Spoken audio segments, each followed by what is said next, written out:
In a city where dreams dissolved into smoke and shadows, a man named Neville stood at the edge of despair. He had nothing but a hunger for meaning, for home, for freedom. And then came the knock. A door opened, not to a temple, but to a tiny New York apartment, where a mystic in sandals and a turban would utter words that shook the pillars of reality. "You are in Barbados." This is the true story of a forgotten meeting, between a dancer and a master, between belief and becoming. Tonight, we enter the zone of the unseen.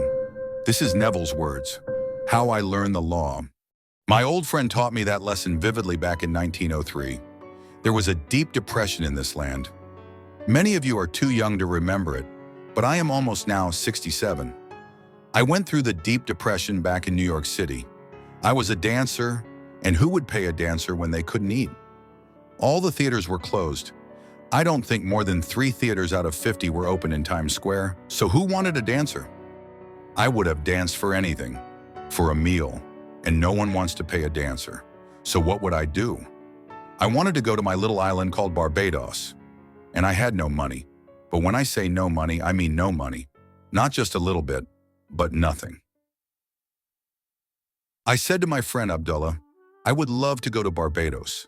He said to me, "You are in Barbados." I said, "I am in Barbados?" He said, "Yes, you are now in Barbados. See Barbados.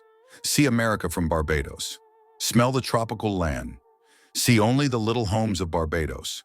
That's all you do. You simply sleep this night in Barbados." I didn't quite understand what he was telling me. I learned it afterwards. He was telling me that if I want something, I must, at that moment, assume that I have it. I want to go to Barbados, then I am in Barbados. So this night, when I sleep in Barbados. How? In my imagination. And how do I know I'm there? Think of New York City, where physically I am sleeping. I can see it to my north, 2,000 miles northwest of where I am, in Barbados. Well, the months went by, and I didn't see any evidence. I said to him, "You know, Ab, if I don't make the next boat out, because no planes were flying, no commercial planes, I can't go to Barbados." He said to me, "Who said you are going to Barbados? You are in Barbados. You can't discuss how you're going to Barbados when you are already in Barbados." Then he walked straight to his room and slammed the door in my face, which was not an invitation to follow him. That's how he taught me.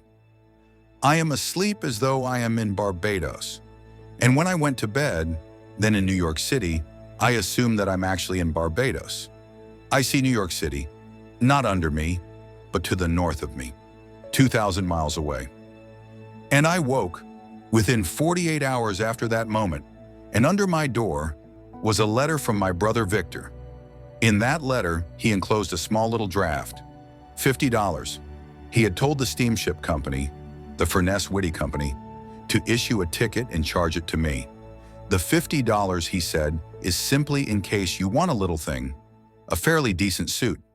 You could buy a pair of shoes for $3.50 or $4. But he said, the 50 is just anything you may need to get aboard the ship. Sign the ticket. I'll meet the ship. I'll pay all expenses. I will pay all the tips. So it's not for the ticket aboard the ship. I went down to the place. I told them what my letter said. I read my letter to them. They said, "Mr. Goddard, we only have steerage from now on. But when we get to St. Thomas, the Virgin Islands, you may have first class because someone disembarks in St. Thomas." I accepted it. I went back to my friend Ab, and I told him, "It worked. I'm going on the 6th of December, but I have to go steerage until we hit St. Thomas. Then I go first class to Barbados." You know what he said to me? He said, "Who is talking of going to Barbados? You have gone to Barbados and you went first class." Well, what are you going to do with a man like that? I went straight to the boat on the morning of the 6th, expecting I would go steerage to the Virgin Islands. When the man said to me, "Mr. Goddard, we have a nice surprise for you. We had a cancellation. You're going first class." He wasn't surprised. I wouldn't even call him to tell him, because he was not given that way. He was trying to teach me a lesson. You believe in God, believe in me also, but the one speaking is God. It's the God in you, your own wonderful human imagination. If the word God conveys the idea of something existing outside of you, you have the wrong God, because you are the temple of the living God, and the Spirit of God dwells in you. I have found him to be my own wonderful human imagination. That's the God in me. That's the God in you. And may I tell you, he cannot fail. Neville Goddard never bought a ticket. He never begged. He never borrowed. He simply believed. Because the law doesn't care if you're rich or poor, educated or unworthy. It answers only one question. What are you assuming to be true?